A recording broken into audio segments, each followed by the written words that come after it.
Basically, the defense argument is that because Canada does not have sanctions against Iran, Meng Wanzhou, the Huawei CFO, could not have committed a fraud because without sanctions there's no fraud. Today the federal government argued against that. They said this is all based on a fraud, that she did commit fraud. The reason that she lied was because of the sanctions. So their point is she made a lie, she made a misrepresentation. That is in fact fraud, and that is against international law, whether or not sanctions existed or not.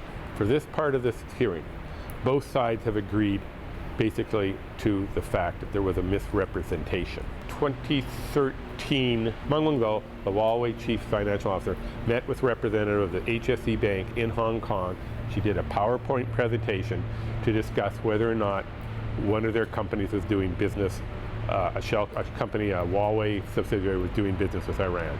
And at the time, she basically said, no, they're not. He said, our case is simple. This is a lie, and this is a fraud.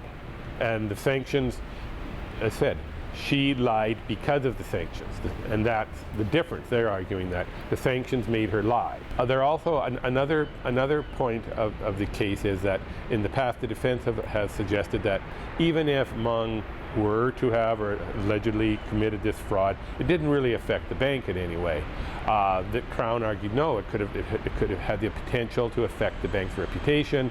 And losing and being accused of being involved in dealing with Iran at the time would hurt its reputation, and that in fact causes deprivation or a loss.